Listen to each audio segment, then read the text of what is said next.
නමෝ තස්ස භගවතු අරහතු සම්මා සම්බුද්දස්ස නමෝ තස්ස භගවතු අරහතු සම්මා සම්බුද්දස්ස නමෝ තස්ස භගවතු අරහතු සම්මා සම්බුද්දස්ස.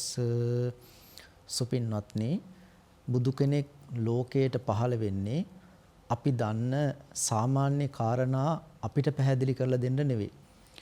නහි සීලවතං හේතු uppajjanti තථාගතා අට්ඨක්කරා තීනිපදා සම්බුද්දේන පකාසිතා කියන ආකාරයට මානවයාගේ ආරම්භයේ ඉඳලම මිනිසු ළඟ සිරිත් විරිත් සංස්කෘතික ලක්ෂණ සීලය ආදී කාරණා ඒ සමාජ පැවැත්ම සඳහා ප්‍රගුණ කරන්නට යෙදුණා. එතකොට බුදුන් වහන්සේ ಭಾರತයේ පහළ වෙනකොටත් ඒ කාලේ මිනිස්සයෝ පංචශීල ප්‍රතිපදාව ධ්‍යාන භාවනා පුරුදු කරලා සිත එකග කිරීම වගේ ගුණයන් ප්‍රගුණ කරගෙන තිබුණා. දැන් අපි දන්නවා බුදුරජාණන් වහන්සේ සිදුහත් කුමාරයා හැටියට මව් කුසට මහා මායා දේවියගේ පිළිසිඳ ගන්නකොට විශේෂයෙන්ම මහා මායා දේවිය පන්සිල් ප්‍රතිපදාව සමාදන් වෙලා හිටියා කියලා දේශනාවේ විස්තර වෙනවා. එතකොට මෙතන කියන දේ තමයි බුදුන් වහන්සේ පහළ වෙනකොටත් එවැනි ಗುಣධර්ම පුරුදු කරගත්ත සමාජයක් තමයි මේ මානවයා තුල දක්නට ලැබුණේ. ඉතින් පින්වත්නි, බුදුරජාණන් වහන්සේ මනුස්ස ලෝකයට බුද්ධ නමින් පහළ වෙලා අපිට දේශනා කරන්නට යෙදුනේ කුමක්ද? ඒ තමයි මේ එදිනදා දන්න දේවල් වලට වඩා අපි නොදන්නා පැත්ත හරියාකාරව අපිට තේරුම් ගැනීමට අවවාද අනුශාසනා ලබා දීම තමයි බුදුරජාණන් වහන්සේ අපිට දේශනා කරන්නට යෙදුනේ. විශේෂයෙන්ම බුදුන් වහන්සේ බුද්ධත්වයට පත් වෙලා දෙවණියට දේශනා කරපු සූත්‍ර ධර්ම දේශනාව තමයි අනන්ත ලක්කන සූත්‍ර ධර්ම දේශනාව. මෙම දේශනාව සංයුත්ත නිකායේ ලක්කන වග්ගයේ විස්තර වෙනවා. පංච වග්ගය දේශනාව නමිනුත් මෙම සූත්‍ර දේශනාව පැහැදිලි කරලා තිබෙනවා. සූත්‍රයක් කියලා කියන්නේ පින්වතුනි බුදුන් වහන්සේ දේශනා කරන්නට යෙදුන ධර්ම දේශනාවකට ද්වාසීතින් බුද්ධතෝ ගන්නී ද්වේ සහස්සානි භික්ඛුතෝ චතුරාසීති සහස්සානි යේමේ ධම්මා පවත්තිතෝ කියන ආකාරයට බුදුරජාණන් වහන්සේ 82000ක් ධර්ම දේශනාද ශ්‍රාවකයාණන් වහන්සේලා 2000ක් පමණ දේශනාද කැටි කරලා සූත්‍ර පිටකය, විනය පිටකය, අභිධර්ම පිටකය නමින් සංගායනා කරපු ත්‍රිපිටකය තමයි අද අපි හැමදෙනාම පරිශීලනය කරන්නේ. එහි අන්තර්ගත වන මේ අනන්ත ලක්කන සූත්‍ර දේශනාව මුල්ම ශ්‍රාවකයාණන් වහන්සේලා 5 දෙනා වුණ කොණ්ණඤ්ඤ වප්ප බද්දිය මහානාම අස්සජී කියන ස්වාමින් වහන්සේලා 5 නම මුල් කරගෙන උන්වහන්සේලා ඒ තාපසයාණන් වහන්සේලා ඒ වෙන විට දම්සක් පැවතුම් දේශනාව ශ්‍රවණය කරලා සෝතාපන්න මාර්ගයට පත් වෙලා තිබුණත් නිවීම අවබෝධය රහත් මාර්ගය අවබෝධ කර ගැනීම සඳහා තමයි මෙම දේශනාව දේශනා කරන්නට යෙදුනේ. එතකොට මෙම දේශනාව තුළ විස්තර වන්නේ ඇත්තටම නිවීම ඇති කර ගන්නට වගේම අපි හොඳ මිනිසෙක් වෙන ක්‍රමයක්. ඇත්තටම අපි හොඳ අම්මා කෙනෙක් වෙන විදිහ, අපි හොඳ තාත්තා කෙනෙක් දරුවන්ට වෙන විදිහ, ස්වාමි දියණිය, ස්වාමි පුරුෂයාණන්, ඒ වගේම සමාජයේ ඒ හැම ශේෂ්ත්‍රකම යහපත් කෙනෙක් බවට පත් වෙන ක්‍රමයක් මෙම දේශනාව තුළ විස්තර වෙනවා. විශේෂයෙන්ම බුදුරජාණන් වහන්සේ බුද්ධත්වයට පත් වෙලා දෙවෙනියට දේශනා කරපු මේ දේශනාව තුළ ඇතුළත් වන්නේ මේ ලෝකයේ තිබෙන අපි නොදන්නා අපිට අවබෝධ කරගන්නට අමාරු නමුත් අවබෝධ කරගත්තොත් ජීවිතයේ සතුටින් ගත කරන්න පුළුවන් වන බුදු කෙනෙක් පහළ වෙලා දේශනා කරන ක්‍රම තුන තමයි මෙම දේශනාව තුළ විස්තර වන්නේ. ඒ තමයි අට්ඨක්කරා තීනිපදා සම්බුද්දේන පකාසිතා කියන්නේ. ඒ කියන්නේ මේ ලෝකයේ තුල තිබෙන ලක්ෂණ තුනක් තිබෙනවා. ඒ තමයි අනිත්‍ය, දුක්ඛ, අනාත්ම කියන මේ ස්වභාවය. මේ ස්වභාවය සරල වචන වලින් පැහැදිලි කරාට මේකේ ගැඹුරු පැත්ත තමයි අපි අවබෝධ කරගන්නට ඕනේ. ඒ කියන්නේ පින්වත්නි, අපි මේ පහළ වෙලා ඉන්න මේ ලෝකයට කියනවා අධ්‍යාත්මික ලෝකය. ඒ කියන්නේ නාම රූප ධර්මයන්. එහෙම නැත්නම් මේ සත්වය හැටියට උප්පත්තිය ලැබලා ඉන්න අපිට ලැබිලා තියෙන රූප, වේදනා, සංඥා, සංකාර, විඥාන කියන මේ පංචස්කන්ධයේ මුල් කරගත්ත සත්වයාට තමයි අධ්‍යාත්මික ලෝකය කියලා විස්තර කරන්නේ. බාහිර ලෝකය කියලා කියන්නේ අනිකුත් භෞතික අපිට ඇස් දෙකට පේන සියලුම දේවල් බාහිර ලෝකය කියලා විස්තර කරනවා. එතකොට මේ සත්වයා හැටියට උප්පත්ති ලැබලා ඉන්න අපි හැම කෙනාම ඒ වගේම මේ භෞතික හැම දෙයක්මත් කුමන හෝ හේතුවක් මුල් කරගෙන තමයි විශේෂයෙන් මේ ලෝකයට පහළ වෙලා තියෙන්නේ. දැන් මේ අනත්ත් ලක්කන දේශනාව තුළ විශේෂයෙන් පැහැදිලි කරලා තිබෙන්නේ අධ්‍යාත්මික ලෝකය. එහෙම නැත්නම් මේ මම කියන කෙනා රූප, වේදනා, සංඥා, සංකාර, විඥාන කියන මේ ක්‍රමය හරියට තේරුම් අරගෙන ඒක අනිත්‍ය, එහෙම නැත්නම් වෙනස් වෙන ස්වභාවය තේරුම් ගැනීමත්, ඒ අනිත්‍ය නිසා දුකටපත් වෙන ස්වභාවය තේරුම් ගැනීමත්, ඒ දුකටපත් වෙන්නේ පත්වීම තුළ අනාත්ම ලක්ෂණය අවබෝධ කර ගැනීමත් කියන මේ කාරණාව විශේෂයෙන්ම මේ දේශනාව තුළ විස්තර කරනවා. ඒ කියන්නේ කන්දානං පටිපාටි ධාතු ආයතනානිච අබ්බොච්චින්නම් වත්තමානං සංසාරෝති පෞච්චති. ඇත්තටම මේ සත්වයක් හැටියට දැන් අපි මිනිස්සයා කියන සත්වයා හැටියට උප්පත්ති ලැබලා ඉන්නවා. ඒ වගේම අණ්ඩජ, ජලාබුජ, සංසේදජ, ඕපපාතික කියලා මේ ලෝකයට බිත්‍ර වලින්, මෞකුස වලින්, එහෙම නැත්නම් නොඑක ස්වභාවයන් අවස්ථාවන් මුල් කරගෙන විවිධ සත්වයන් හැටියට උප්පත්ති ලැබෙන සත්වයා එහෙම උප්පත්ති ලබන්නේ කුමක් නිසාද? ඇත්තටම නිවනට සාපේක්ෂව ගත්තහම මේ ලෝකයේ හැම දෙයක්ම හැම මොහොතකම වෙනස් වී පවතිනවා. ඒ වෙනස් වී පවතින්නේ කුමක් නිසාද? යම්පිසි හේතුම් පටිච්ච සම්භූතා හේතු භංගා නිරුජ්ජති. හේතුවක් නිසා තමයි අපි හැම කෙනාම උප්පත්ති ලැබලා තිබෙන්නේ. දැන් මේ මිනිස්යා කියන සත්වයා ඇතුළේ සියලුම සත්වයෝ උප්පත්ති ලැබලා තියෙන්නේ කුමක් නිසාද? අවිද්‍යා පත්‍ය සංඛාරා.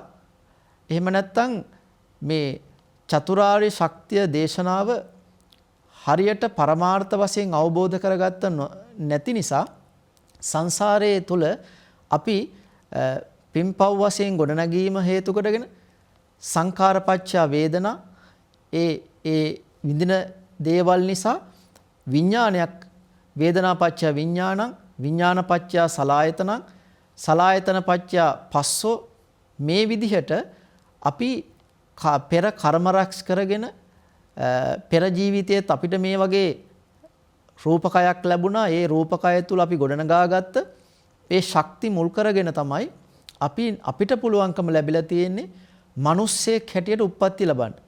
එතකොට වෙන සතුන්ට ඒ විදිහට නරක, තිරිසන්, പ്രേත, අසුර කියන වශයෙන් මේ 31 ලෝක ධාතු වල සදෙව් ලෝක, බ්‍රහ්ම ලෝක හැටියට බුදුදහමේ විස්තර වෙන කුමන හෝ තැනකට උප්පත්ති ලැබන්නට හේතු වන්නේ රූපම් භික්කවේ පුරාණ මිදං කම්මං කියන ආකාරයට පූර්වාකුත අපි ගොඩනගාගෙන තිබෙන ඒ ශක්තියින් වලට අනුව කුසල් වෙන්න පුළුවන්, අකුසල් වෙන්න පුළුවන්, පින්පව් වෙන්න පුළුවන්, ඒක විස්තර වෙනවා. එතකොට අපි මේ නොනවති යන ගමනයට තමයි සංසාරය කියලා කියන්නේ. සංසාරය කියලා කියන්නේ නැවත නැවත උප්පත්ති ලැබෙන ස්වභාවය. දැන් එතකොට අපි මේ මනුස්ස ජීවිතයක් ලැබලා තිබෙනවා. අපිට ලැබිච්ච තිබෙන මේ උතුම් වූ මනුස්ස ජීවිතය බුදුන් වහන්සේ දේශනා කරන්නේ හැම දෙයක්ම දුකයි, හැම දෙයක්ම වෙනස් වෙනවා කියලා දුක් වෙලා කනගාටුවටපත් වෙන කියන ක්‍රමයක් නෙවෙයි. ඒ කියන්නේ දැන් අපි ගොඩක් අය කල්පනා කරනවා ටිකක් ධර්මයේ වැටහෙනකොට සමහර අය හැම දෙයක්ම අතහැරලා මේවා ඔක්කොම ඇති වැඩක් නැහැ කියන අදහස මනසට ඇති කරගෙන තමන්ගේ ජීවිතය අසුභවාදීව හිතන ධර්මයක් නෙමෙයි බුදුදහම කියලා කියන්නේ. දැන් මේ දේශනාව තුල උනත් පැහැදිලි කරන්නේ ක්‍රමානුකූලව තමයි අපි ධර්මයේ තේරුම් ගන්න උත්සාහ කරන්න ඕන. මොකද ධර්මයේ ක්‍රමානුකූලව තේරුම් ගන්නවා කියලා කියන්නේ අපි ඒ සඳහා සද්ධා සීල සුතචාග ප්‍රඥා කියන මේ ශේක බල ධර්ම පුරුදු කරනකොට අපේ ජීවිතයට අපේ මනස තුල සද්ධා විරිය සති සමාධි ප්‍රඥා කියන මේ ඉන්ද්‍රිය බල ධර්ම එහෙම නැත්නම් මරණයට පත් වෙන තුරාම අපේ ළඟ තියෙන මේ උතුම් වූ ගුණධර්ම අපේ තියෙන ඉන්ද්‍රියක් වගේ වෙනස් නොවි අඛණ්ඩව පවතින ස්වභාවය සහ ඒ තුලින් අපේ සද්ධාධික වීර්යාධික ප්‍රඥාධික ශ්‍රාවකයෙක් බවට ස්ථිරවම අචල සද්ධාවෙන් අපිට ගොඩනගෙන්න පුළුවන් ක්‍රමයක් බුදුන් වහන්සේ අපිට දේශනා කරා. එතකොට ඒ දේශනාව තේරුම් අරගෙන අපි ඒ දේශනාවත් එක්ක අපි ජීවත් වෙනකොට අපිට පුළුවන් සතුටින් මනස තුල ආධ්‍යාත්මික සුවය ඇති කරගෙන ජීවත් වෙන්න. මොකද එදිනදා ඇති වෙන ප්‍රශ්න ගැන සහ එහෙම නැත්නම් අපිට මූණ පාන්න තිබෙන නොයෙක් දේවල් සම්බන්ධව නෙවෙයි කලකිරෙන්නට ඕන. බුදුන් වහන්සේ දේශනා කරේ අපේ ගෞතම බුදුරජාණන් වහන්සේ වුණත් මේ සංසාර දුක ගැන තමයි කලකිරුණේ. එදිනදා ගැටලු ගැන නෙවෙයි. උන්වහන්සේ එදිනදා ගැටලු විසඳන ක්‍රමත් අපිට දේශනා කරලා තිබෙනවා.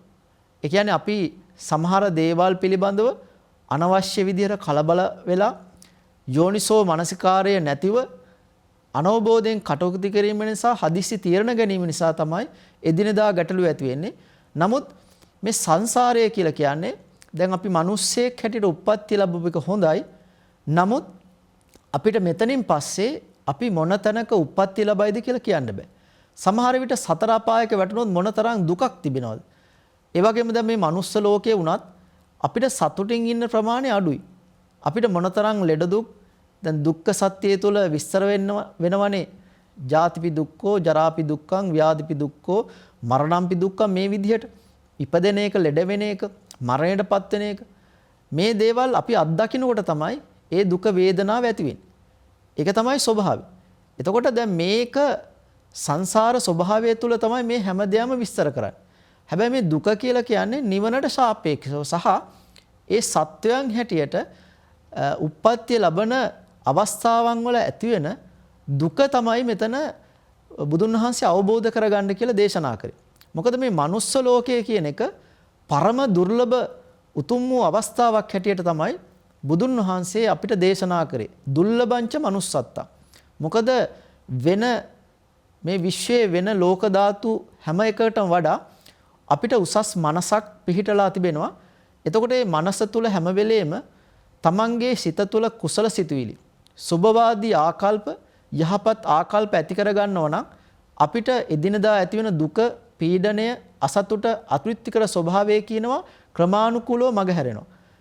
එතකොට මේ ක්‍රමානුකූලව මගහැරෙනකොට අපිට අපේ මනස හිතන දේ තමයි හැම දෙයක්ම ඒ විදිහට අවනත කරගන්නට පුළුවන්කම ලැබෙන්නේ.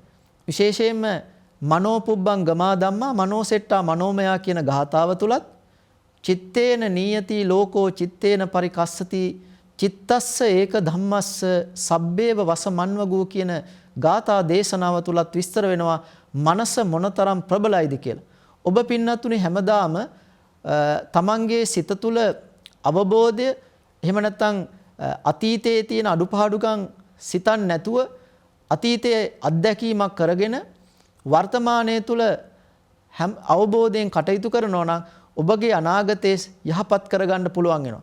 අපේ හිත තුල හැම වෙලේම කරුණාව, මෛත්‍රිය, දයාව වැනි උතුම් වූ ගුණධර්ම අපි නිතරම පුරුදු කරන්නට ඕනේ. ඒවා පුරුදු බවටපත් වෙනවා. අපි නිතරම අපේ ළඟ හොඳ දේවල්ද නරක දේවල්ද අකණ්ඩව දින 21ක් වගේ පුරුදු කරොත් ඒක අපේ ජීවිතය තුළ දිගටම පවතිනවා. ඉතින් ඒ නිසා ඒ වගේ දේවල් වලින් අයින් වෙලා අපි හොඳ සත්පුරුෂ කෙනෙක් බවට පත් වෙන්නට අපි අදිෂ්ඨාන කරගන්නට ඕනේ. අපේ ගෞතම බුදුන් වහන්සේ පෙර භවයන් වල අපිට පුනර්භව ආදී සිද්ධිවල දේශනා කරන්නේ කුමක්ද? උන්වහන්සේත් විවිධ අටලෝ දහමට යුක්ත දේවල් වලට මුහුණ දෙන්න සිදු වුණා.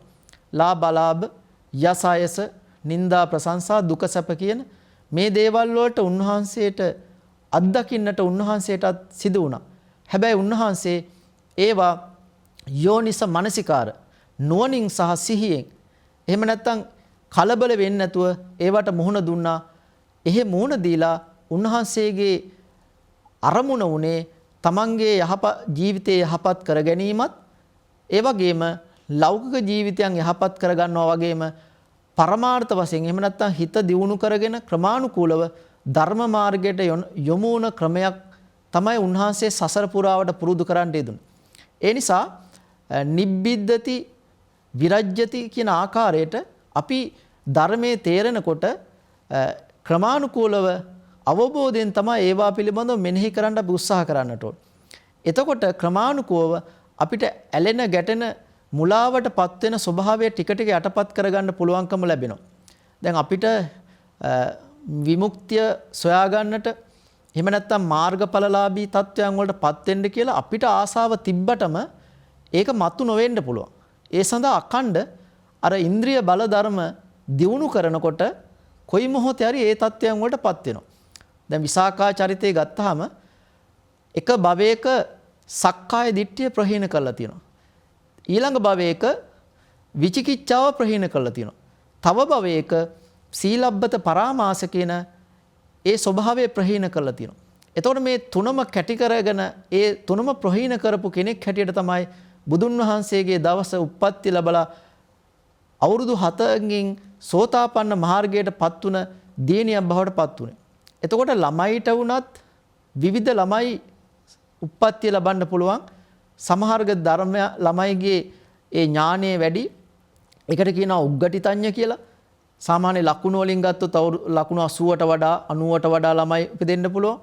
එතනින් කියන්නේ මේ දැනුම විතරක් ගුණවත්කමට හේතු වෙනවා කියන එක නෙවෙයි. දැනුම කියලා කියන්නේ තොරතුරු විතරක්. නමුත් යහපැවැත්මයි ඒ දක්ෂතාවන් බලපානවා. උග්ගටිතඤ්ඤ විපචිතඤ්ඤ කියලා කියන්නේ සමහර දරුවෝ ඉන්නවා අරතරම්ම ඥානීය ප්‍රඥාව නැතත් ඊහා සමානවම ලකුණු වලින් ගත්තොත් 60 70ක් වගේ ස්වභාවයකට ගන්න ගුණවත් ළමයි හැටියට උප්පත්ති ලැබනවා. ඒ වගේම ඤෙය්‍ය කියලා කියන්නේ සමහර දරුවෝ සාමාන්‍ය අර දෙදෙනා තරම්ම හැකියාවක් නැතත් යම්කිසි ප්‍රමාණයකට දක්ෂතාවයක් තියෙනවා. ඒ ළමයිත් හොඳ ගුණවන්ත පින්වන්ත දරුවෝ තමයි. එහෙම නැත්නම් ඒ ළමයි වුණත් සසර නරක ළමයි මිනිස්සුયો නෙමෙයි, ස්වභාවයක් තිබ්බයි නෙමෙයි. යම්කිසි හොඳ ස්වභාවයන් නිසා තමයි ඒ විදිහට උප්පත්ති ලැබෙන්නේ. නමුත් ටිකක් මහන්සි වුණාම අවබෝධ ක්‍රමානුකූලව තේරුම් කරලා දුන්නාම ඒ ළමයිට ඒ තත්ත්වයටපත් වෙන්න පුළුවන්. පදපරම කියලා සඳහන් වෙනවා. පදපරම කියලා කියන්නේ සාමාන්‍ය ටිකක් කලබල වැඩි, දඟලනවා, ලකුණු උනත් ටිකක් අඩුයි. නමුත් ඒ අයට හැකියාව නැහැ කියන එක නෙවෙයි. ඒ අයටත් ඒ අවබෝධය තියෙනවා. නමුත් ඒ දරුවන්ට ක්‍රමානුකූලව තමයි ඒ දේවල් කියලා දෙන්නට උන. ආදරය, කරුණාව, දයාව මුල් කරගෙන. එතකොට දරුවන්ට ආදරය, කරුණාව, දයාව මුල් කරලා දුන්නාම ඒ දරුවෝ ක්‍රමානුකූලව ජීවිතේ වෙනස් කරගන්නට අදිෂ්ඨාන කරගන්නවා. දැන් මෙම අනත්ත ලක්කන දේශනාව තුළ විස්තර වන්නේ අපි මමත්වයේ එහෙම නැත්නම් මේ පංචස්කන්ධය මේක වෙනස් වෙනවා කියලා හිතන්න කියනවා. ඒකට තමයි අනිත්‍ය කියලා කියන්නේ. ඒ යද නිච්ඡන් තන් දුක්ඛං. එතකොට අපි එහෙම නැත්නම් මේ පංචස්කන්ධය මුල් කරගත්ත අපිට ලැබිලා තියෙන මේ ස්වභාවයේ ශරීරය මම කියන ස්වභාවයේ සත්‍යය වෙනස් වෙනවා නම් අපිට විදිහට පාලනය කරගන්න බැයි නම් එතන මොකද්ද තියෙන්නේ? දුකක්නේ. ඒ කියන්නේ අපිට ලෙඩ හැදී නොහැදී ඉන්න අපි කැමති. නමුත් ඒක කරන්න බෑ. දැන් ඔබ මේ දේශනාව ශ්‍රවණය කරනකොටත් ඔබ සතුටින් ඉන්න පුළුවන්. ඔබට ලෙඩක් දුකක් නැතුව ඉන්න පුළුවන්. හැබැයි ඊළඟ මොහොතේ ඔබට මොන වගේ ස්වභාවයකටපත් වෙනවද කියලා ඔබට කියන්න පුළුවන් කමක් ලැබෙන්නේ. ඒක තමයි ස්වභාවය. කම්ම චිත්ත ඍතු ආහාර කියලා මේ ස්වභාවයන් වලට අනුව තමයි අපේ වෙනස් වෙන්නේ. සමහර දේවල් කර්මය නිසා වෙනස් වෙනවා. ලෙඩ හැදෙනවා, විශේෂ මිනිස්සු ලස්සනලා උපදිනවා, ධනවත් වෙනවා. එක ස්වභාවයක් එහෙම වෙන්න පුළුවන්. චිත්ත කියලා කියන්නේ සිතේ හිතන විදිය. සුභවාදීද අසුභවාදීද දුකද සතුටින්ද යහපත් අයහපත් සාරවත්ද අසාරවත්ද කියලා ඔබ හිතන විදිහට අනුව තමයි ඔබගේ ජීවිතේ සුවපත් වන්නේ. එහෙම නැත්නම් ඔබගේ ජීවිතය අසාර්ථක වන්නේ.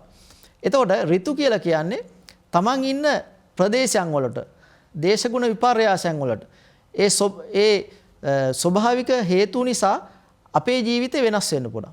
දැන් සමහර අය ලංකාවේ ඉඳලා විදේශගත වුණාම හරිම ලස්සනයි. ලංකාවට එනකොට අඳුර ගන්නත් බෑ. ඒකට හේතුව මොකද්ද? ඒකට හේතුව තමයි ඍතු වල ස්වභාවය. කම්ම චිත්ත ඍතු කියලා කියන්නේ ඒකයි ස්වභාවයේ පරිසරය. ලංකාවේ වුණා සමහර ප්‍රදේශ තියෙනවා සමහරට මිනිසුන්ගේ ශරීරය වෙනස් වෙනවා. දැන් සමහර සත්තු ඉන්නවා නුවරඑළිය වගේ හරි ලස්සනයි. ඒ මොකද්ද ඍතු ස්වභාවය. එහෙම නැත්නම් ඒ පරිසරයේ නිසා ඒ සත්තු ලස්සන ලැබෙලා දෙනවා. නමුත් ටිකක් දුර බැහැර සමහරට නිතරම සීතල නැති ප්‍රදේශයක සත්තු එහෙම ලස්සන නැහැ. ඒක තමයි ඍතු කියලා කියන්නේ. ආහාර කියලා කියන්නේ අපි ගන්න ආහාර විශේෂම භෞතික කබලින්කාර ආහාර කියන්නේ අපි කන බොන දේවල් වැදගත් වෙනවා. අපේ රට ගත්තාම අපිට අනන්‍ය ආහාර රටාවක් තියෙනවා. දැන් ලෝකේ හැම කෙනාම කතා කරන්නේ හැම වෙලෙම ප්‍රතිශක්තිකරණයෙන් යුක්ත වෙන්න කියලා. ප්‍රතිශක්තිකරණය කියලා කියන්නේ කුඩා කාලේ ඉඳලම අපි ආහාර පාන අපේ දේවල් ගන්නකොට අපේ ශක්තියක් ඇති වෙනවා. එතකොට දැන් ලෙඩ හොඳ වෙනවා කියලා කියන්නේ බෙහෙත් ලබා දෙනවා කියලා කියන්නේ ප්‍රතිශක්තිය ඇති කරන්න. හැබැයි මේ ප්‍රතිශක්තිය කියන එක අපි ගන්න ආහාර වලින් අපිට ඇති කරගන්න පුළුවන්. දැන් ලෙඩක් හැදෙනකොට මොන හරි ගැටලුවක් එනකොට ඒවා ගන්නවට වඩා අපි ක්‍රමානුකූලව ඒවට පුරුදු වෙන්න ඕනේ. අපේ රටට ආවිනේච්ච කැඳ වර්ග තිබෙනවා. බුදුන් වහන්සේ දේශනා කරනවා කැඳ වර්ග වල තියෙන ආනිසංස 10ක්. නේද? ප්‍රඥාව වැඩි වෙනවා, වර්ණ සැප බල, ඒ වගේම වස්තින් සෝදේති. මේ අපේ හොඳට මේ ශරීරය සෝදනයටපත් වෙනවා. මේ වගේ විශේෂයෙන්ම ජීර්ණ පද්ධතියට ඒක බලපානවා. ලේ ධාතු හොඳට වැඩ කරනවා. මේ වගේ දේශනා කරලා තියෙනවා. ඉතින් එතකොට ඒ ආහාර පාන නිසා ඒ ස්වභාවයන් වලට විශේෂයෙන්ම වෙනස් වෙන ස්වභාවයන් වලටපත් වෙනවා. එතකොට දැන් මිනිසු වෙනස් වෙන්නේ කම්මචිත්ත ඍතු ආහාර වශයෙන් ඒ විදිහට වෙනස් වෙන්න පුළුවන්. දැන් ඔය දරුවන්ට උනත් ඔය ක්‍රමානුකූලව තමයි මේවා කියලා දෙන්න ඕනේ. දැන් දරුවන්ට මේ පංචස්කන්ධය අනිත්‍යයි දුක්ඛයි අනාත්මයි කියවට තේරෙන්නේ නැහනේ. දැන් අපි කියමු ගෙදරක අගහිකකම් තියෙනවා නම් ඒක ඒ දරුවන්ට කියලා දෙන්නට ඕනේ කොහොමද පුතා මේ කාලේ ටිකක් අමාරුයි. අපි හැම කෙනාම මෙහෙම ඉන්න ඕනේ කියලා ඒක දරුවාට කියලා දෙන්නට ඕනේ. ඒකට පුරුදු කරන්නට ඕනේ. ඒතර දැන් ගෙදරක වුණත් අම්මා තාත්තා ඒ කරන වැඩවලට උදව් කරගන්නට ඕනේ. දරුවෙකුට පැලයක් හිටෙන විදිය කියලා දෙන්නට ඕනේ. අම්මා තාත්තලා ගෙදර ඉඳලාකොට වටිනා විදියට කාලය ගත කරන්න ඕනේ. පොත්පත් කියවන්නට ඕනේ. ධර්මයේ පැත්තට යොමු වෙන්න ඕනේ. අන්න ඒ ආభాසයේ දරුවෝ ළඟා කරගන්න. දැන් ඒ ආభాසයේ දරුවෝ ළඟා කරගත්තාට පස්සේ දරුවෝ වෙනස් වෙන්න පටන් ගන්නවා. එහෙම වෙනස් වෙනකොට ක්‍රමානුකූලව තමයි මේ දරුවන් මේ මාර්ගයට ගන්නට ඕනේ. එහෙම නැත්නම් ඔක්කොම අනිත්‍යයි මේ නිවන් දකින්න ඕනේ කියලා ළමයිට කියලා දෙන එක හොඳ නැහැ. මොකද ඒක ළමයිට ලොකු ගැටලුවක් වෙන්න පුළුවන්. සමහරට මානසික පීඩානයකටපත් වෙන්න පුළුවන්. මොකද සමහර පින්වන්ත කලාතුරකින් උපදින දරුවන්ට ඒ උග්ගටිතඤ්ඤ ඥානය නිසා එහෙනම් හොඳ ත්‍රිහේතුක ප්‍රතිසන්දී ඥානයක් නිසා සමහර විට ඒ දේවල් වලට කැමැත්තක් තියෙනවා. නමුත් අනිකුත් විශේෂයෙන්ම ඒ දරුවන්ට ක්‍රමානුකූලව තමයි ධර්මයේ කියලා දෙන්නට ඕනේ. විශේෂයෙන්ම තමන්ගේ වැඩපොළටිය කරගන්න එක, කරුණා මෛත්‍රිය පුරුදු කරන එක, පවෙන් වළක්වා ගන්න එක, පාපා නිවාරෙන්ති, කල්යාණේ නිවේසෙන්ති. මෙන්න මේ විදිහට ඒ පැත්තට දරුවෝ යොමු කර ගැනීම තමයි විශේෂයෙන්ම මෙතන මේ අනත්ත ලක්කන සූත්‍ර දේශනාව. එහෙම නැත්නම් මේ ත්‍රිලක්ෂණය ඒ දරුවන්ට පැහැදිලි කර දෙන ක්‍රමය අපි පුරුදු කරන්නට ඕන. විශේෂයෙන්ම දැන් අපි වැඩිහිටියන් හැටියට මේ දේශනාව අපි කොහොමද තේරුම් ගන්න ඕනේ කියන එක අපි මෙතෙන් සිට සාකච්ඡා කරනකොට පින්වත්නි අපේ ළඟ තියෙන දැන් මේ රූප වේදනා සංඥා සංකාර කියලා කියන්නේ කුමක්ද? ඒ කියන්නේ අපේ ළඟම තියෙන කොටස් ටිකක්. රූපය කියලා කියන්නේ මොකක්ද? මේ සත්වයක් හැටියට උප්පත්ති ලැබලා ඉන්න අපේ ළඟ තියෙන මේ ස්වභාවය, මේ ශරීරය කොහොමද හටගෙන තියෙන්නේ? මහා භූත රූප. එහෙම නැත්නම් පඨවි, ආපෝ, තේජෝ, වායෝ. ඒකට උපාදාය වෙනවා තව කොටස් හතරක්. වන්න, ගන්ධ, රස, ඕජා කියන මේ සුද්දාෂ්ටක අට මුල් වෙලා තමයි මේ ශරීරයක් ගොඩ නැගෙන්නේ. ඒ කියන්නේ අධ්‍යාත්මික ලෝකයේ නිර්මාණය වෙන ඒ විදිහට. එතකොට මේ ශරීරය සාමාන්‍ය තප්පරයකට බොහෝ වතාවක් වෙනස් වෙලා එහෙම නැත්නම් ඒ අලුත් ශරීරයක් තමයි වෙනස් වෙලා අලුත් ශරීරයක් තමයි නැවත නැවත මුණ ගැහෙනවා කියලා කියන්නේ. ඒ කියන්නේ ඒකට කියන්නේ ෂණ 17ක් ඇතුළත අලුත් රූප කලාපයක් තමයි නිර්මාණය වෙනවා කියලා කියන්නේ. එතකොට ඒ විදිහේ විශාල වෙනස් වීමකට භාජන වෙන ස්වභාවයක් තමයි මේ රූපය කියලා කියන්නේ. එතකොට රූපය කියන එක ඇත්තටම මනුස්ස ජීවිතේ හරිම වාසනාවන්තයි. ඒක අපි සතුටින් ගත කරන්න ඕනේ. හැබැයි ඒක තමයි සම්මුති ලෝකේ. නිවනට සාපේක්ෂව ගත්තාම මේක සංකත කියලා කියන්නේ මේක නිතරම පෝෂණය කරන්න ඕන. සංతాප පෝෂණය කරත් ඒක අපිට ඕන විදිහට තබා ගන්න බෑ. ඒ වගේම පීඩන ඒ රූප ස්වභාවය එම නැත්තම් මේ ශරීරයේ ස්වභාවය තමයි නිතරම පීඩාවටපත් වෙනවා. අපි කොච්චර දේවල් කරත් නැවත නැවත ඒ දේවල් කරන්නට ඕන. ඒක තමයි පීඩන ස්වභාවය කියලා කියන්නේ. විපරිණාම කියලා කියන්නේ මොන විදිහේ තිබුණත් ඒක නිතරම වෙනස් වෙනවා. එතකොට අපි ක්‍රමානුකූලව මේක තේරුම් අරගෙන ජීවත් වෙනකොට අපේ ළඟ තියෙන අර අනවශ්‍ය විදිහට ඇලෙන ස්වභාවය මේ ශරීරයේ පිළිබඳවම හිතලා ඇලෙන ස්වභාවය විශේෂයෙන් මෙතන කියලා කියන්නේ අර ලෝභ මූල කියලා කියනවනේ. ඒ කියන්නේ අපි බුදුන් වහන්සේ දේශනා කරන්නේ ගෘහස්ත ජීවිතය ගත කරනකොට දියුණු වෙන්නට ඕනි. විශේෂයෙන්ම දරුමල්ලු හදාන්න ඕනේ, රැකී රස්සා කරන්න ඕනේ, ව්‍යාපාර කටයුතු කරන්න මේ ඔක්කොම ඉතාමත්ම හොඳින් නිවැරදිව අපි සිද්ධ කරන්නට ඕනේ. හැබැයි ඒ අතරතුර ක්‍රමානුකූලව මේ අපේ යථාර්ථයත් මේ පරමාර්ථය විශේෂයෙන්ම පරමාර්ථ සත්‍ය එහෙම නැත්නම් මේ ඇත්ත ස්වභාවයත් අපි තේරුම් ගන්නට අපි දැනගන්නට ඕනේ. මොකද මේ ජීවිතයේ ඇත්ත ස්වභාවය තේරුම් ගන්නකොට අපිට මේ ජීවිතය අවබෝධ කරගන්න පුළුවන් වෙනවා. එතකොට රූපය කියලා කියන්නේ මොකද්ද? නිතරම වෙනස් වෙනවා. ඒක හරි ක්‍රමානුකූලව අවබෝධ කරගත යුතු දෙයක්. එතකොට මේ රූපය භෞතික ශරීරයට වඩා බුදුන් වහන්සේ දේශනා කරන්නේ විශේෂයෙන් මේහා සම්බන්ධව මනස මුල් කරගෙන තිබෙන වේදනා සංඥා සංකාර විඥාන කියන මේ ස්වභාව ටික තේරුම් ගන්න කියනවා. දැන් අපි ජීවත් වෙනකොට අපි සතුටින් ඉන්නවා. අපි දුකෙන් ඉන්නවා. එහෙම නැත්නම් සතුටක් දුකක් නැතුව ඔහෙ නිකන් ඉන්නවා. ඒකට මොකක්ද කියන්නේ වේදනාව කියලා කියන්නේ. දැන් අපි ජීවත් වෙනකොට අපි සතුටින් ඉන්නවා කියලා කියන්නේ මොකද්ද? ඒ කියන්නේ අපි කියමු මේ ඇස් දෙකක් තියෙනවා, කන් දෙකක් තියෙනවා, නාසය, මේ දිව, ශරීරය මේ ටික පිනවන එකනේ. එතකොට දැන් ඒකට කියනවා වේදනාව ඇති වෙන්නේ කොහොමද? ඇස කන නාසය දිව ශරීරය මුල් වෙලා දැන් අපි කියමු ඇස් දෙකෙන් රූපයක් දකිනකොට ඒක ඇති වෙන්නේ ඒකට ඇස් දෙක සක්‍රියව තියෙන්නට ඕන. ඒ වගේම එතැනට විඥානය පැමිණෙන්න ඕන. දැන් මේ හිත කියලා පොදුවේ කිව්වට පින්නවතුනි මේ අපේ මේ සිත කියලා කියන්නේ එහෙම නැත්නම් මේ විඥානය කියලා මනස කියලා කියනවා මේ කොහොම කිව්වත් මේක ශක්තියක්. ඒ කියන්නේ මේ එක හිතක් නෙවෙයි තියෙන්නේ. දැන් මේ ඉන්ද්‍රියන් වලටත් හිත විටින් විට ඇවිල්ලා ඒ අවස්ථාව සක්‍රියව පවතිනකොට තමයි අරමුණු ගන්න. දැන් අපි විශේෂයෙන්ම S දෙකෙන් රූපයක් දකිනකොට එතන හිත තියෙන්න ඕනේ. ඒ කියන්නේ සක්‍රිය S දෙකට එතන සිත තියෙන්න ඕනේ. ඒ සිත ඇවිල්ලා අපි S දෙකෙන් ඒ රූපයක් දකින්නට ඕනේ. ඒ තුනම එකතු වුනහම තමයි ඒකට කියනවා චක්කු විඥානය කියලා. ස්පර්ශය, විඥානය, ඒ වගේම ඇස කියන මෙන්න මේ තුන එකතු වුනහම තමයි එතන අපිට අරමුණක් ඇති වෙන්නේ. ඒක දුකක්ද සතුටක්ද කියලා මොකක් හරි අරමුණක් එනවා. දැන් සමහර උදවිය ඉන්නවා දැන් අම්මා තාත්තා කතා කරත් දැන් දරුවන්ට කතා කරනවා මේ ඔයාට මේ අර මේ කවුරු හරි යනවා නැත්නම් සතෙක් යනවා කියලා කිව්වහම එයා එතන බලාන හිටියත් එයා කියනවා මම දැක්කේ නැහැ කියලා. ඇයි එහෙම වෙන්නේ? එහෙම වෙන්නේ එතන S2 තිබ්බත් එහෙම නැත්නම් රූපේ තිබුණත් එයාගේ හිත කියන එක එතනට ගමන් කරලා නැහැ.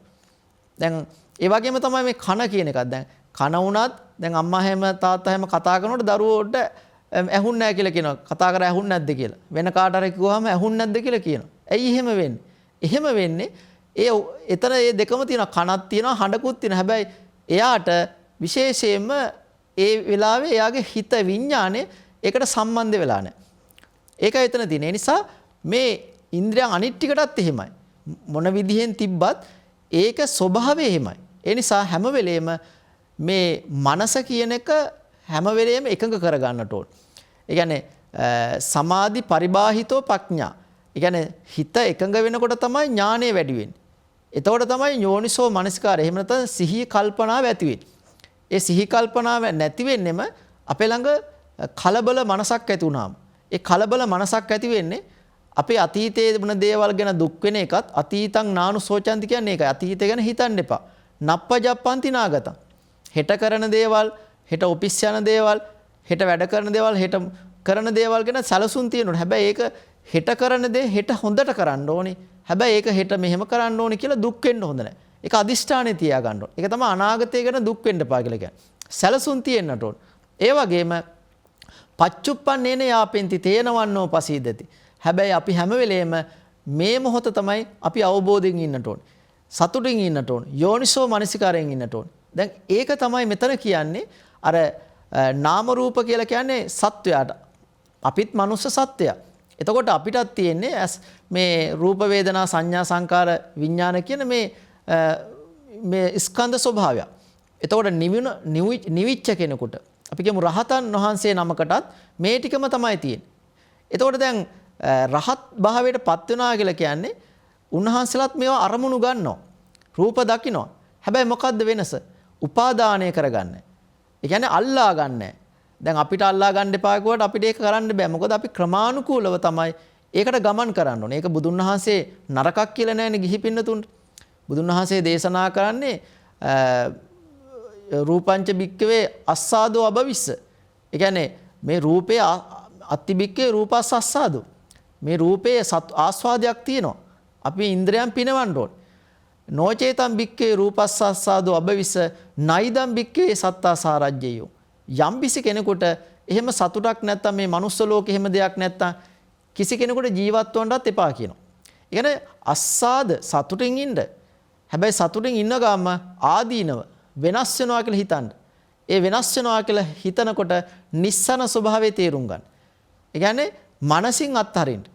ඒ කියන්නේ දැන් බුදුන් වහන්සේ අත්හරින්න කියන්නේ මේ ඔක්කොම අයින් කරලා දාලා වනගත වෙන්න කියන එක නෙවෙයි. කණ්ඩ බොන්න එපා, ඇඳුම් අඳින්න එපා, හොඳ වාහන වල යන්න එපා, ගෙවල් දොරවල් හදන්න එපා කියන එක නෙවෙයි.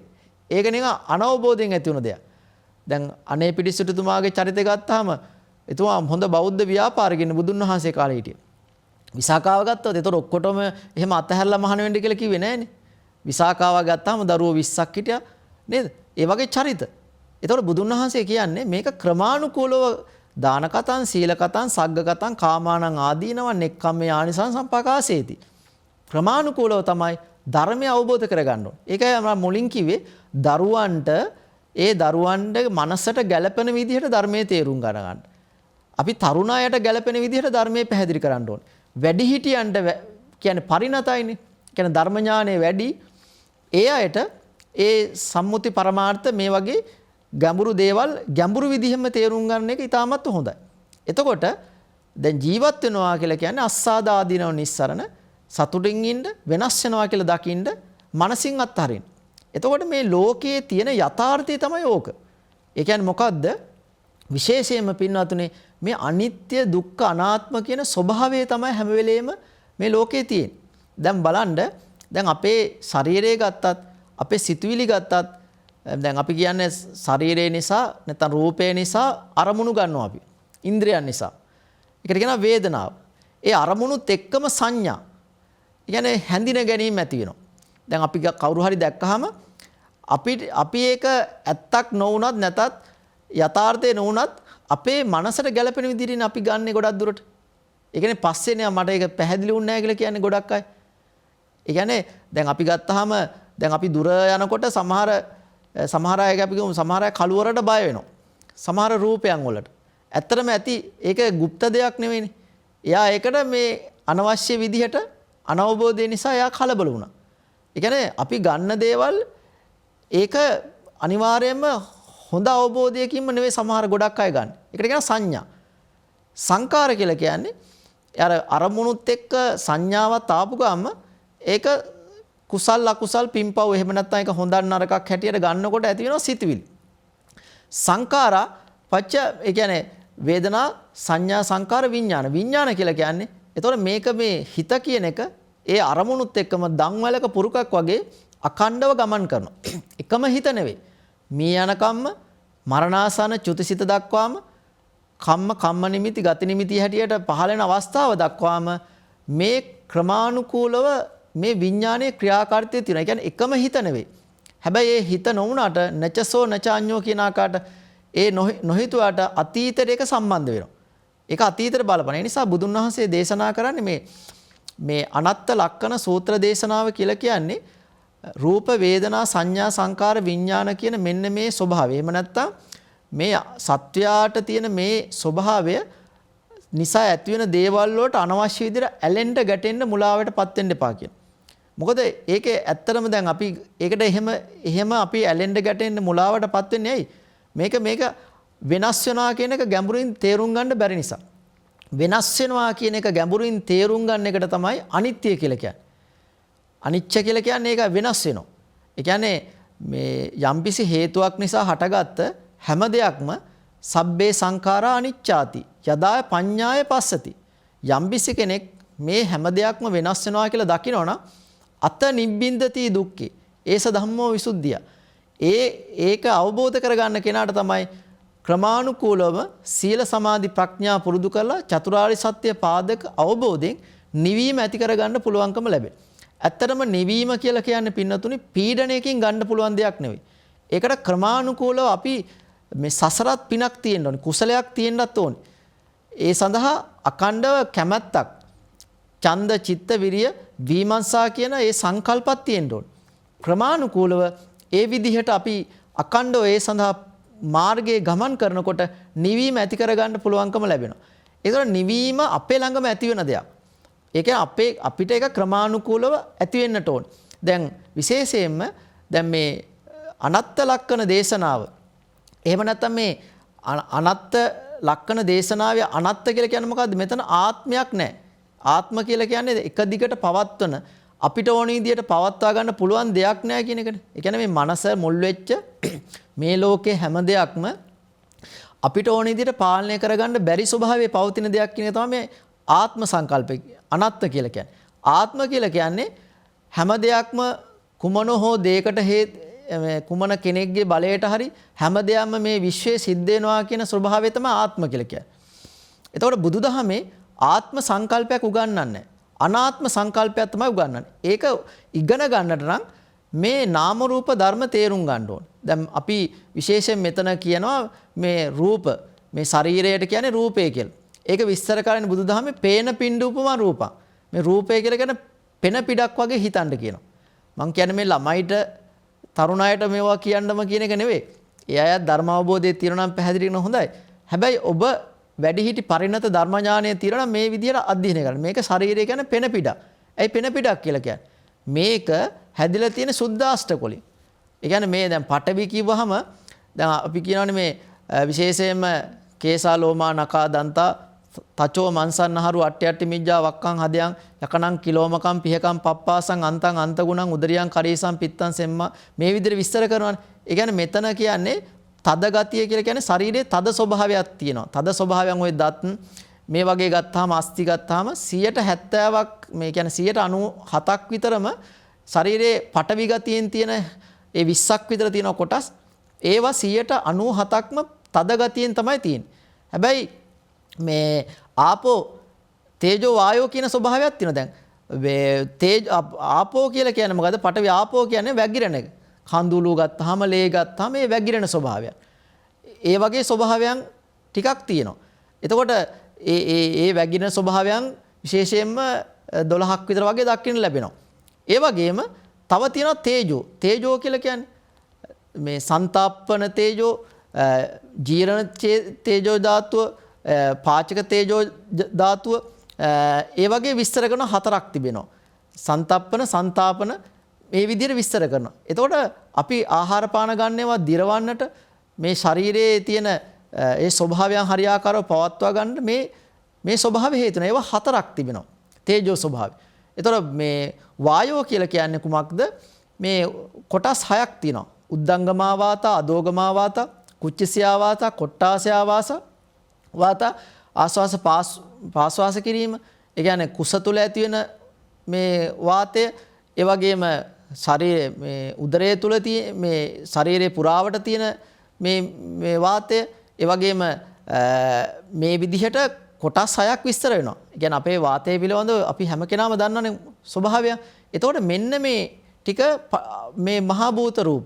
එතකොට මේ මහා භූත වලින් හැදිලා තියෙන ඒවා අපිට ඕන විදිහට පවත්වා ගන්න බෑ කියන අවබෝධය ඇති කර ගන්නවා. ඒක තමයි පේන පින්ඩු පෙන පිටක් වගේ.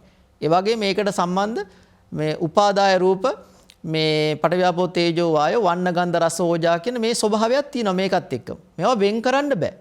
හැබැයි දැන් පඨවි ගත්තාම පඨවි ගතිය වැඩි කොටස් තියෙනවා. ඒවා 90%. දැන් තේජෝ ගත්තොත් වායෝ ගත්තත් මේ ඒ හැම දෙයක්මත් ඒ විදිහට වැඩි ප්‍රමාණයක් ඒවා ශරීරය තුල තියෙනවා. ඒතකොට එහෙම හැදිලා තියෙන නිසා මේවා අපිට ඕන විදිහට පවත්වා ගන්න. ඒකට වේදනා බුබ්බුලූපම. එහෙම ශරීරයේ මුල් කරගත්ත මේ ඉන්ද්‍රියන් වලට ලැබෙන වේදනා කියනවා අරමුණු කියනවා සතුට කියනවා මේ ඒක හිතන්න කියනවා දිය බුබුලක් කියලා හිතන්න කියනවා. ඒ කියන්නේ දිය බුබුලක් කියන්නේ මොකද්ද? අර පෙන පිටක් තරම්වත් තියෙන්නේ නැහැ. අඩුම කාලයක් තමයි තියෙන්නේ. සාමාන්‍ය ගත්තාම පින්වත්නි හිතට සිතවිල්ලක් ඇවිල්ලා ඒ සිතවිල්ල හිත තුළ ඇති වෙලා උපාදටි බංග හටගෙන ටික වෙලා පැවතිලා විනාශ වෙන කාලය හරියට මේ බුදුදහමේ උගන්වන්නේ ක්ෂණයක් වගේ කාලයක් කියලා. ඒ කියන්නේ තප්පරය ගොඩාක් කොටස් වලට බෙදපුවාම ඒකට එන ඒ ඊටාත්ම අඩු කාලයක් හැටියට තමයි මෙතන විස්තර වන්නේ. ඒ කියන්නේ තප්පරයට අපේ හිතට විශාල සිතුවිලි ප්‍රමාණයක් එනවා. ඒක තමයි මේ වේදනාව කියලා කියන්නේ. දැන් අපේ මනුස්ස ලෝකය කියලා කියන්නේ මේ අටලෝ දහම තියෙනවා. වෙන ලෝකවල ගත්තාම දුකම තියෙන. දැන් ත්‍රිසංගත ගත්තාම දුක්මනේ තියෙන්නේ.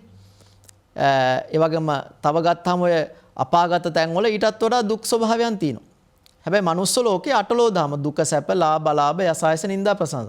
ඒතකොට මේවත් එක්ක එන අරමුණු වෙනස් වෙනවා. දැන් ඔබට කවුරු හරි ආදරෙන් කතා කරන කෙනා හෙට වෙනස් වෙන්න පුළුවන්. ඔබත් එක්ක ලෙන්ගතුව හිටපු කෙනා හෙට වෙනස් වෙන්න පුළුවන්. අපිට හොඳට කතා කරපු කෙනා අපිට නිന്ദා කරන්න පුළුවන්. ඒ වගේම අපේ ළඟ හොඳ කීර්තියක් තිබෙනවා නැති වෙන්න පුළුවන්. හැබැයි එහෙම නැති වෙනවා මේවා අටලෝ දහම කියන එක නෙවෙයි. ඒවා නැති නොවන විදිහට ගුණවත්ව ඉන්නත් ඕනේ. සමහර වෙලාවට ඒවා වෙනස් වෙන්නත් පුළුවන්. එතකොට මේ කියන්නේ වේදනාව දිය බුබුලක් හැටියට හිතන්න කියනවා. ඒ වගේම සංඥාව මරීචිකුමා සංඥා මායාවක් හැටියට හිතන්න කියනවා. අපි දකින දේවල් ඇත්තම නෙවෙයි. අපි මේ සමහර දේවල් ගත්තාම මේ සම්මුති වශයෙන් අපි මේවට ඇල්ලානේ ඉන්නේ. දැන් අපේ ශරීරය ගත්තාම මොකද්ද තියෙන්නේ? අපි මේ බාහිර ස්වභාවයක් තියෙන. නමුත් ඇත්ත ගත්තාම නිවනට සාපේක්ෂව ගත්තාම මේව වෙන් කරාම අපි කියලා කෙනෙක් නැහැ. ඒක හැබැයි පරිණත වෙනකොට අපි ක්‍රමානුකූලව හිතන්න ඕනේ. ඒ වගේම විශේෂයෙන්ම මේ සංඛාරා කදලූපමා සංඛාර කියලා කියන්නේ අපි ගොඩනගා ගන්න පිම්පව් කුසල් අකුසල් කියන දේවල් නිවනටත් එක ගත්තාම ඇත්තටම අර ඒ කියන්නේ අර මේ කෙසෙල් කඳක් වගේ. ඒකේ අරටුවක් නැහැනේ. ඒ කියන්නේ මේ පිම්පව් කියලා කියන ඒවා මේ හරි ඒක අපි කරනකොට වෙන්නේ මොකද්ද? කෙලවරක් නැතුව සසර දික් වෙන එක වෙන්නේ.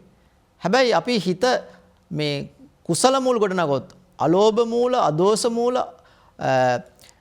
අමෝහ කියන මෙන්න මේ කුසල මූල වැඩි වෙන විදිහට දස කුසල් වැඩි දියුණු කරගෙන මේ ඇලෙන්න ගැටෙන්නේ නැතුව තණ්හාව ක්‍රමානුකූලව ශව කරනකොට අපිට පුළුවන්කම ලැබෙනවා මේ සංකාර හරියට තේරුම් ගන්න.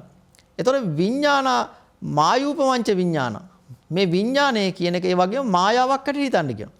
ඒ කියන්නේ විඥානය කියලා කියන්නේ අපි බලන්නකෝ දැන් අපිට හිතන මොනතරම් දේවල් හිතනවද? ඒ කියන්නේ අපිට මේවා කරන්න කියනවා මේ අපි අපේ හිතන්නේ නේද? රූප වේදනා සංඥා සංකාර විඥාන කියන කියන්නේ මේ විඥානය කියන එක මායාවක්. එක එක දේවල් අපේ හිතට ඇති කරනවා.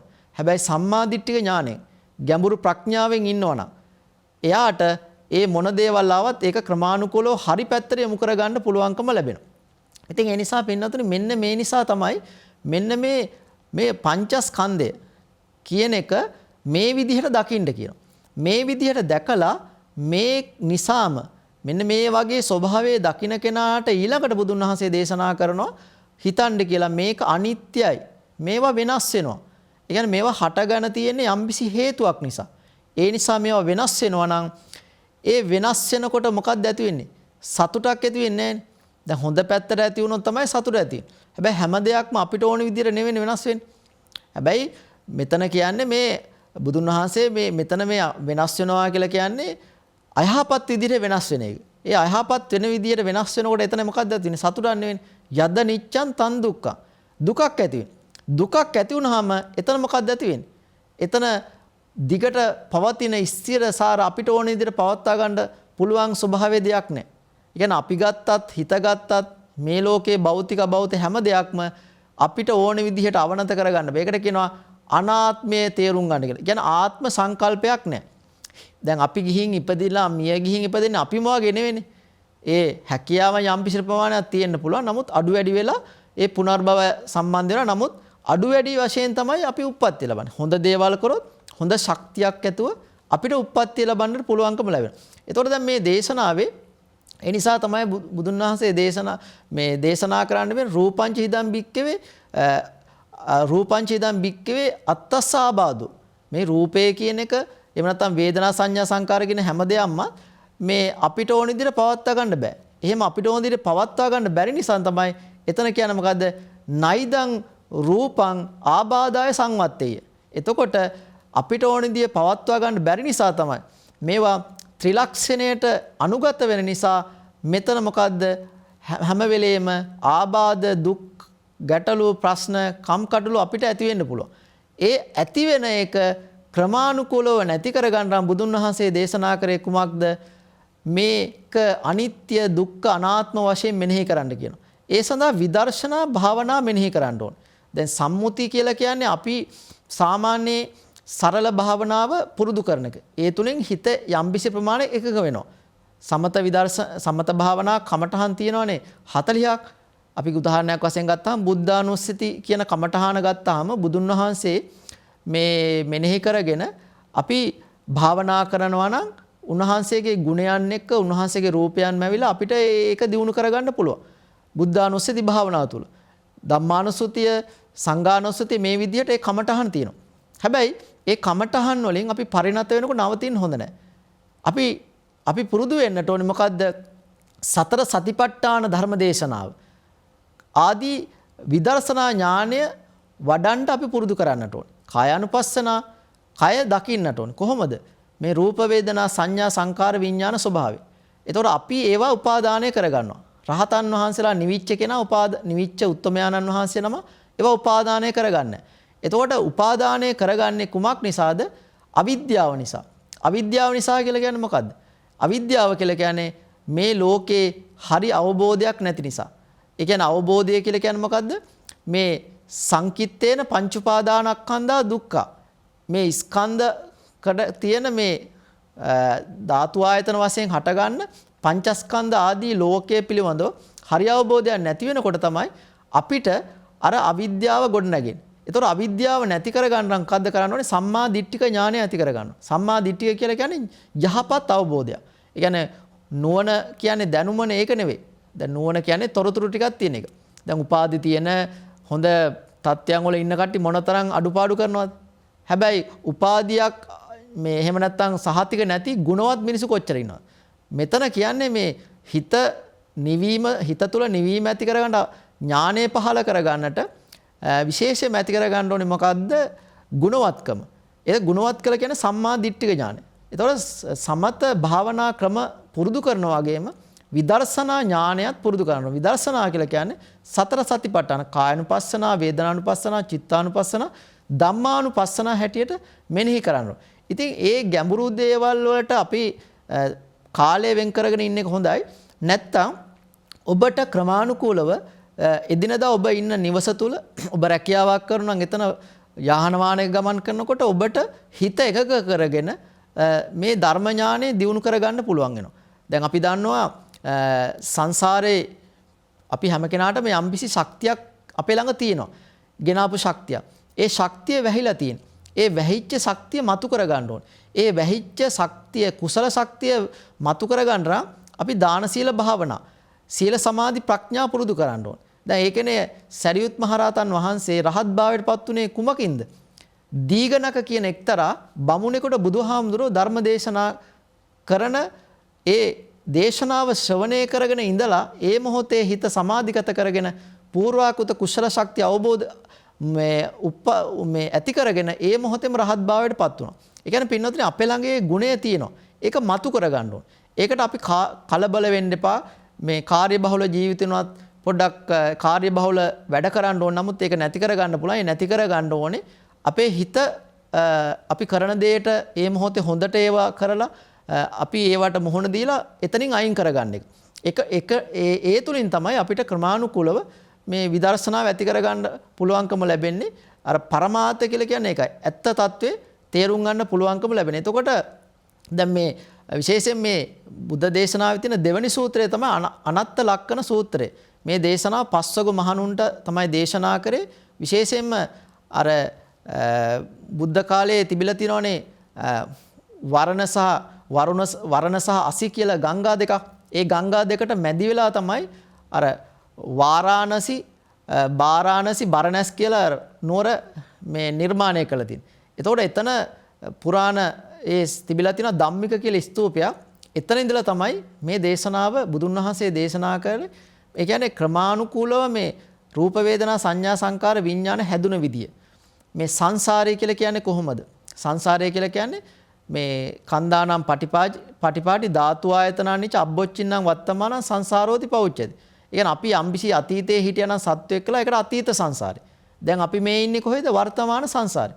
දැන් මෙතනින් අපි කරගෙන කුසල අකුසල් පින්පව් වලට අනුව අපි වෙන තැනක උප්පත්ති ලබන එකට අනාගත සංසාර. එතකොට මේ ගමන් කරන ස්වභාවය තේරුම් ගන්න කියලා ස්කන්ධ මේ පංචස්කන්ධයට උපාදානය කියන එක ලෝභ දේශ මොහ අඩු කරගෙන ක්‍රමානුකූලව අස්සාදාදීනව නිස්සරණ මෙනෙහි කරගෙන අපිට ක්‍රමානුකූල අවබෝධය තමයි මෙතන බුදුන් වහන්සේ පැහැදිලි කරේ. එතකොට බුදුන් වහන්සේ එහෙම දේශනාවේ අවසාන කොටසේ අහනවා මේක විස්තර කරලා ගැඹුරින් මේ රූපම් භික්කවේ නිච්ඡං වා අනිච්ඡං වා. يعني මහණෙනි මේ රූපේ දැන් මම විස්තර කර විදිහට රූපේ කියන එක ස්ථිරව පවතිනවද නැත්නම් වෙනස් වෙනවද? අනිච්ඡම් බන්ති. අනිත්‍යයි ස්වාමීනි. එතකොට අර පස්වග මහණුන්ට මේක තේරුම් ගන්න පුළුවන්කම ලැබුණා. අන්න ඒ කියන්නේ රූපේ විතර නෙවෙයි වේදනාව ගැනත් එහෙම ඇහුවා. වේදනා සංඥා සංකාර විඥාන කියන මේ ස්වභාවය ටික එහෙම ඇහුවා. අහනකොටම ඒ අහනවත් එක්කම ඒ පස්වග මහණුන්ගේ පූර්වාකෘත කුසල ශක්තිය අවබෝධ වුණා. පරමාර්ථ ශක්තිය අවබෝධ වුණා. ඒ මොහොතේම නිවීම ඇති කරගත්තා. එතකොට ලෝකේ විමුක්තිය එහෙම නැත්නම් නිවීම ඇති කරගත්ත ප්‍රධානම ශ්‍රාවකයන්න් වහන්සේලා 5 දෙනා තමයි පස්වග මහණුන් කියන්නේ. ඒ 5 දෙනා මුල් කරගෙන තමයි මෙම දේශනාව දේශනා කරන්නට යෙදුනේ. එතකොට මේකේ මේ දේශනාව ඍජුවම අපිට දේශනා කළ තියෙන නිවීම ඇති කරගන්න ඒ වගේම විශේෂයෙන්ම මේක අපේ ජීවිතයට ගලපා ගන්න පුළුවන්. විශේෂයෙන්ම කුඩා දරුවන්ට මේ දේශනාව අපි කුඩා දරුවන්ට ගැළපෙන විදිහට දේශනා කරන්න ඕනේ. තරුණ අයට වැඩිහිටියන්ට ඒ අවබෝධයේ ප්‍රමාණයට අපිට සරලව පැහැදිලි කරනකොට හොඳ දරුවෙක්, ගුණවන්ත දරුවෙක්, ගුණවන්ත අම්මා කෙනෙක්, ගුණවන්ත තාත්තා කෙනෙක්, ඒ වගේම හොඳ රැකියාවට ආදරය කරන අනිත් අයට කරුණා මෛත්‍රිය දක්වන හොඳ රාජ්‍ය සේවකයෙක්, ඒ වගේම හොඳ රට පාලනය කරන උදවිය, මේ විදිහට හැම කෙනාම හොඳ යහපත් ගුණධර්ම. නැත්තම් බලන්නකො සමහර අය හැම වෙලෙම කෑකොස්සන් ගහන, ගෙදරට ආවත් කෑ ගහන එනවා. පොඩ්ඩක් නැත්තම් රණ්ඩු සරුවලට යනවා. එහෙම නැති කෙනෙක් බවට පත් වෙන්නට මේ දේශනාව ඉතාමත් හොඳ දේශනාවක් බවට අපිට පත් කරගන්නට පුළුවන්කම ලැබෙනවා. ඉතින් ඒ නිසා ඔබ හැමදෙනාම ඉතාමත්ම සදහැසිතින් යුක්තව මේ දේශනාව ශ්‍රවණය කරගන්න යෙදුණා. මේ දේශනාව ඔබ තමන්ගේට ගැළපෙන විදිහට තමන්ගේ ජීවිතයට ගලපා ගන්න උත්සාහ කරන්න. එතකොට ඔබට විමුක්තිය ක්‍රමානුකූලව නිවීම ඇති කරගන්න පුළුවන් වෙනවා. ඒ නිවීම ඇති කරගන්න නම් මුලින්ම අපි සීල සමාධි ප්‍රඥාව ගොඩනගා ගන්න ඕනේ. ඒ සඳහා අපිට හොඳ සද්ධාවක් තියෙන්න ඕනේ. සද්ධාව කියලා කියන්නේ සද්ධාති තථාගතස්ස බෝධි. බුදුන් වහන්සේ දේශනා කරපු පණිවිඩය තේරුම් ගන්න. ඒක ක්‍රමානුකූලව තමයි තේරුම් ගන්න පුළුවන් වෙන්නේ. ධර්මය තේරෙනවා කියලා කියන්නේ අපි සතුටින් ඉන්නවනම් අපේ ළඟ අධ්‍යාත්මයේ සුවය තියෙනවා. ඒ කෙනාට ධර්මය කියන එක එහෙම නැත්නම් ඒ ක්‍රමානුකූලව ඒ ධර්ම මාර්ගයට පිවිසුනා කියන එක තමයි විස්තර වෙන්නේ. ඉතින් ඒ නිසා පින්වත්නි ඔබ හැමදෙනාම මේ කාරණා පිළිබඳව ඊ타ත්ම නුවණින් යුක්තව මෙනෙහි කරගන්න. මේ ජීවිතයේ වටිනාකම තේරුම් ගන්නට අපි පෙර භවය තුල බොහෝ කුසල ධර්මයන් ගොඩනගාගත්ත නිසා තමයි අපිට මේ විදියට හොඳ මනුස්ස ජීවිතයක් ලැබිලා තියෙන්නේ. ඒ මනුස්ස ජීවිතයේ වටිනාකම තේරුම් අරගෙන නිතරම තමන්ගේ එදිනදා ජීවිතයේ ලෞකික ජීවිතේ සාර්ථක කරගන්නවා වගේම තමන්ගේ මේ මනස ක්‍රමානුකූලව දියුණු කරගෙන අවබෝධයේ ප්‍රඥාව ඇති කරගන්න මහන්සි ගන්න. ඒ සඳහා ඔබ හැමදෙනාටම මේ උතුම් වූ අනත්ත ලක්කන සූත්‍ර ධර්ම දේශනාව ඒකාන්ත වශයෙන් ඉවහල් වේවා. ඔබ හැමදෙනාටම ධර්ම ඥානය පහළ වේවා. ධර්ම ඥාණයෙන් ක්‍රමානුකූලව අවබෝධය තුලින් විමුක්තිය නිවීම ඇති කරගන්නට හැම දිනාටම මේ උතුම් වූ සදහම් දේශනාව ඒකාන්ත වශයෙන්ම හේතු වේවා වාසනාව වේවා කියලා අවසාන වශයෙන් ප්‍රාර්ථනා කරනවා. හැම දිනාටම සම්මා සම්බුදු සරණයි. ආකාසට්ඨා ච බුම්මට්ඨා දේවා නාග මහිද්దికා පුඤ්ඤන්තං අනුමෝදිත්වා චිරං රක්ඛන්තු ලෝක සාසනං. ආකාසට්ඨා ච බුම්මට්ඨා දේවා නාග මහිද්దికා පුඤ්ඤන්තං අනුමෝදිත්වා චිරං රක්ඛන්තු දේශනං. ආකාසට්ඨා ච බුම්මට්ඨා දේවා නාග මහිද්దికා පුඤ්ඤන්තං අනුමෝදිත්වා චිරං රක්ඛන්තු ත්වං සදාති. හැම දිනාටම සම්මා සම්බුදු සරණයි.